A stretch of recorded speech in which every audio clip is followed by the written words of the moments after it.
अस्सलाम एवरीवन। आज का जो हमारा टॉपिक है वो हमारी जो पिछली वीडियो जहां एंड हुई थी, ये वीडियो वहां से हम कंटिन्यू करेंगे। इसके अंदर हम डिस्कस करेंगे आपके ऑस्टियोआर्थराइटिस के जो टाइप्स हैं उसको, आपकी जो ऑस्टियोआर्थराइटिस की काजेज हैं उसको, और आपकी जो साइन एंड सिम्टम्स हैं ऑस्टियोआर्थराइटिस के, जो जोड़ों की सोजिश है उसकी क्या अलामत हैं, उसकी क्या वजूहात हैं, और जो है उसकी जो टाइप्स हैं उनको डिस्कस करेंगे। अब इस वीडियो को शुरू करने से पहले अगर आप लोगों ने हमारा चैनल सब्सक्राइब नहीं किया तो चैनल सब्सक्राइब कर लें, वीडियो को लाइक कर लें और शेयर कर लें।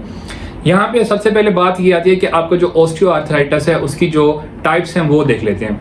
आपका जो ऑस्टियोआर्थराइटिस है उसकी दो टाइप्स होती हैं, प्राइमरी टाइप होती है और उसके बाद सेकेंडरी टाइप होती है। प्राइमरी टाइप जो होती है वो एज रिलेटेड होती है, जैसा कि हमने पिछले वीडियो के अंदर डिस्कस किया था कि विद द एज, जैसे अल्लाह ताला ने हर चीज को जवाल रखा है विद द टाइम, तो आपकी बॉडी की हर एक स्ट्रक्चर को जवाल आता है टाइम के साथ।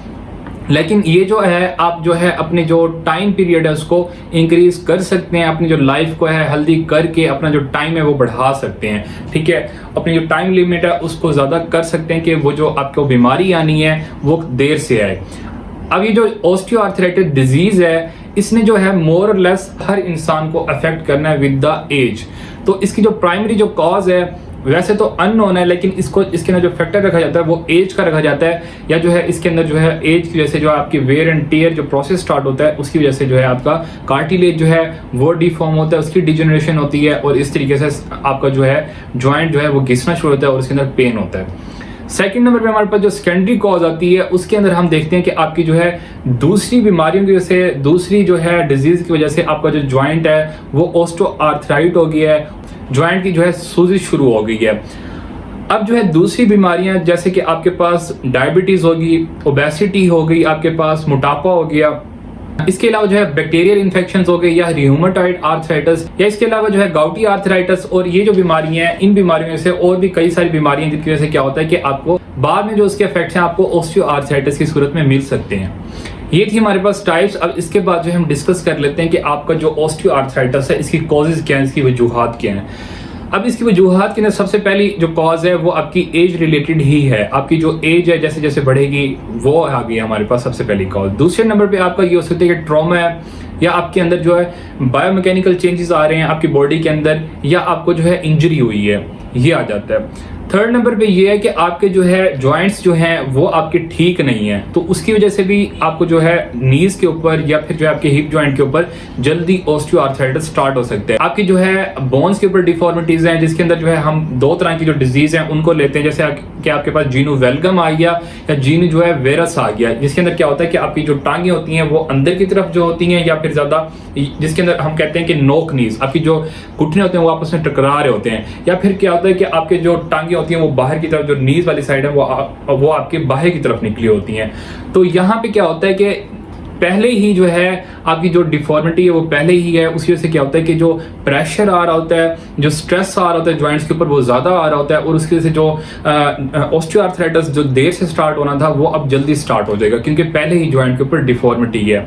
इसके अलावा जो हमारे पास और कॉजेज के अंदर जो है काफ़ी सारी जो कॉजेज हैं वो आपकी बीमारियों से रिलेटेड आ जाती हैं, जैसे कि हमने सेकेंडरी जो ऑस्टियोआर्थराइटिस था उसको डिस्कस किया था।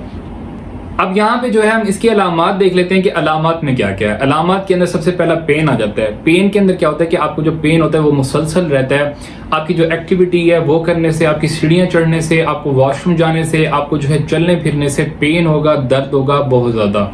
अगर आप रेस्ट करते हैं तो आपका जो पेन है वो कम हो जाएगा। दूसरा ये है कि आपको रात के टाइम सोते वक्त जो है पेन हो सकता है, और जो है आपको बैठने से जो है नीचे बैठने से पेन हो सकता है। अब यहाँ पे सेकंड नंबर पे हमारे पास आ जाता है स्टिफनेस, जॉइंट की स्टिफनेस। जॉइंट के अंदर जो है अकड़ाव आएगा, सुबह उठने के बाद जो है आपको जॉइंट के अंदर अकड़ाव फील होगा, स्टिफनेस फील होगी। विद द टाइम घंटे बाद, 2 घंटे बाद आपकी जो जॉइंट की स्टिफनेस है, आपकी जो जॉइंट के अंदर अकड़ाव है वो खत्म हो जाएगा और आप जो है नॉर्मल एक्टिविटी के अंदर आ जाएंगे। इसके अलावा यह है कि आपको रात को सोते वक्त जो है पेन हो सकता है, आपको जो है रात को सोते वक्त पेन के जो अटैक्स हैं वो आ सकते हैं नीज के अंदर, आपकी जो हिप जॉइंट जहाँ भी आपको जो ये इफेक्ट है वो होगा ऑस्टियोआर्थराइटिस का। इसके अलावा हमारे पास ये आ जाता है कि आपके जॉइंट हैं उनके ऊपर जो रेंज ऑफ मोशन है वो कम हुई होगी, आपके जो जॉइंट के ऊपर हरकत है वो कम होगी किसी एक डायरेक्शन के अंदर। इसके अलावा आपके जो जॉइंट हैं जो अफेक्टेड हैं उनके जो इर्द गिर्द जो मसल्स हैं, जो आपके पट्टे हैं वो जो है आहिस्ता आहिस्ता जो है उनका जो उनके अंदर जो टोन है उनकी, जिसको हम कहते हैं कि आपके जो मसल्स जो है वेस्टिंग शुरू हो जाएगी, आपके जो मसल्स हैं, आपके जो गोश्त है वो आहिस्ता आहिस्ता जो है वेस्ट होना शुरू हो जाएगा, उनके अंदर जो है ताकत नहीं रहेगी।